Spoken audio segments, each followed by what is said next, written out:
ओम शांति। आज हम अपने घर परिवार में सुख समृद्धि लाने के लिए बहुत प्रकार के दान करते हैं।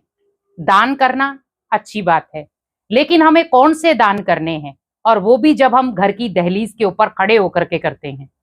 हम जब भी किसी को दान देते हैं, घर की दहलीज के ऊपर खड़े होकर देते हैं, लेकिन हमें ये ध्यान रखना है, घर की दहलीज से दिया हुआ दान क्या वो सर्वश्रेष्ठ है, और अगर वो दान दे भी रहे हैं तो कौन सा दान सर्वश्रेष्ठ है। क्योंकि जब हम दहलीज के अंदर आते हैं या घर के बाहर जाते हैं, कई बार उसी घर की दहलीज पर हम किसी को गेहूं, किसी को चावल, किसी को धन, किसी को अलग अलग तरीके के दान देते हैं, और हम सोचते हैं हमारे घर में सुख समृद्धि आएगी। कई बार वो दान आपके फायदे के लिए भी होता है, और कई बार वही दान नुकसान कारक भी बन जाता है। अब हम सोच रहे हैं कि वो कौन सा दान है जो नुकसान कारक बन जाता है। आपने किसी को धन दिया है, लेकिन वो दिया कहाँ खड़े होकर? घर की दहलीज पर। तो सबसे पहले आप जब किसी को धन का दान देते हैं और वो बाहर जाकर उसी धन से मिसयूज करता है, मीन्स वो नशे की चीजें खाता है या कुछ भी गलत चीजें करता है, तो आपने जब दहलीज के ऊपर खड़े होकर के वो धन का दान दिया, तो आपके घर में धन की बरकत नहीं हो पाएगी, क्योंकि वो उस आत्मा ने उसी धन को मिसयूज किया है। आपने भले उसे फायदे के लिए दिया, या आपने उसे दान के अकॉर्डिंग दिया कि इस दान का मुझे पुण्य मिलेगा, लेकिन वो आपकी दहलीज से वो दान लेकर गया है जिससे आपके घर में बरकत नहीं हो पाएगी। अब मुझे करना क्या है? मुझे धन में बरकत भी लानी है, तो अपनी दान की प्रक्रिया को थोड़ा सा चेंज करें। हमें धन का दान नहीं, हमें अन्न का दान देना है। घर की दहलीज पर जब भी कोई आपसे कुछ मांगने आए या कुछ लेने आए, तो आप कोशिश करें अपने घर में, आप भले बाहर ही उसे बिठाएं और बड़े प्यार से आप भोजन कराएं। या अगर आपको लग रहा है उसे जल्दी है, भोजन जल्दी नहीं बन सकता, तो आपके घर में अगर फ्रूट है आप उसे वो दें, क्योंकि वही दान सर्वश्रेष्ठ है। क्योंकि उस दान से वो भूख को मिटा सकता है। अगर जैसे कोई व्यक्ति है, भूखा है, आपने उसे भोजन कराया, तो वो तृप्त होकर के आपको दुआएं देगा।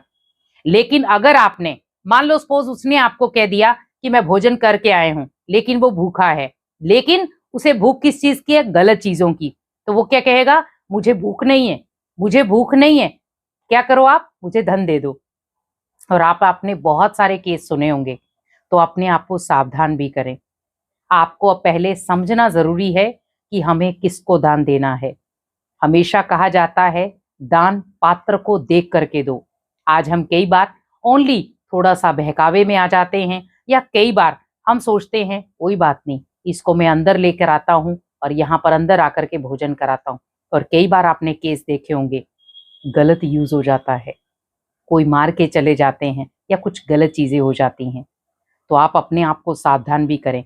जहां पर आपको लग रहा है कि इस व्यक्ति को दान देने की जरूरत नहीं है, तो आप वहां पर अपनी थोड़ी समझदारी दिखाएं, उसे आप फ्रूट दें। पर घर का कोई अगर सदस्य अंदर है, तो आप बाहर खड़े होकर के आप अंदर वाले सदस्य को कहें कि आप ये चीज लेकर आए, इन्हें हमें देनी है। लेकिन कई बार क्या होता है कि हम दहलीज के अंदर आ जाते हैं, दरवाजा खुला रखते हैं, और जब हम घर के अंदर आते हैं तो वो सदस्य आपको मारने के लिए या कुछ मिसयूज करने आया था, तो वो भी आपके पीछे पीछे अंदर आ जाता है, और कई बार बहुत सारी दुर्घटनाएं हो जाती हैं। लेकिन आप तो दान ही कर रहे थे, लेकिन आपको नहीं पता था कि ये दुर्घटना का कारण बन सकता है। तो इसीलिए याद रखना है, घर की दहलीज से दिया हुआ जो भी दान आप देंगे, वो आपके घर को फायदे में भी ले जाएगा और नुकसान में भी। तो किसी को भी आपको धन का दान नहीं देना है। देना है तो आप अन्न का दान दें, वस्त्र का दान दें, जो सर्वश्रेष्ठ दान माना जाता है। और दूसरी चीज, जब भी आप घर की दहलीज से दान देते हैं, तो ओनली आपको ये ध्यान रखना है कि उस दान में निस्वार्थ भावना हो। कई बार हम किसी को अन्न का दान भी देते हैं, तो भी हम क्या कहते हैं? भगवान, मैंने आज इसको भोजन कराया, आप मुझे इसका पुण्य जरूर देना, आप मुझे इसका फल जरूर देना। हम उसी समय भगवान से मांगते हैं। हमेशा याद रखें, दान वो है जो निस्वार्थ भावना से किया जाए। आपने किसी को भोजन करा दिया, खत्म। जैसे कहते, एक हाथ से दान दो, दूसरे को पता ना चले। मीन्स अगर मेरा एक संकल्प दान पुण्य का चला है, तो मुझे उसमें पुण्य तब मिलेगा जब उसमें दूसरा संकल्प किसी भी चीज का ना चले। लेकिन आज बहुत सारे संकल्प हमारे चलते हैं। मैंने इतना दान किया, इतने लोगों को खिलाया, इतने लोगों को वस्त्र पहनाए, इतने लोगों को मैंने ये किया।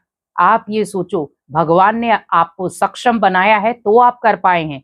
अगर भगवान आपको सक्षम ना बनाता तो क्या आप कर पाते? नहीं। तो अगर भगवान ने आपको काबिल बनाया है, भगवान ने आपको इतना धन दिया है कि आप बड़े प्यार से किसी गरीब की मदद कर सकते हो, तो आप सोचो, आप धनवान तो हैं, पर उसके साथ-साथ आप गुणवान भी बन जाएँगे।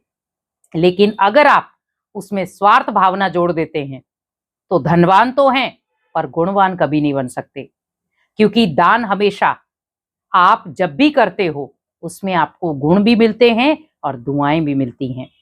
जब भी आप किसी को निस्वार्थ भावना के साथ कोई भी दान करते हैं, आप हमेशा याद रखें कि उसका पुण्य आपको तब मिलेगा जब उसमें निस्वार्थ भावना होगी।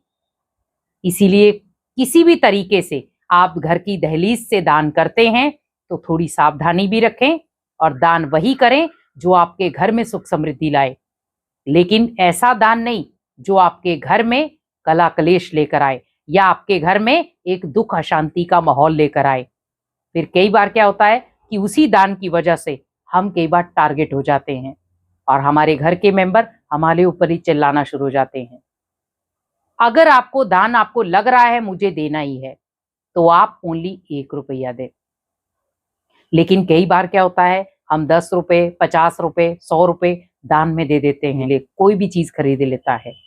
आज आप भले नशा हो, कोई भी चीज़ हो, किसी न किसी बहाने से अगर वो आपके घर से 10 ले रहा है, पास वाले घर से 10 लेगा, अगले घर से 10 लेगा, तो उसके पास तो 500, 300 ये नॉर्मल इकट्ठे हो जाएँगे और उसी से वो नशा कर लेगा।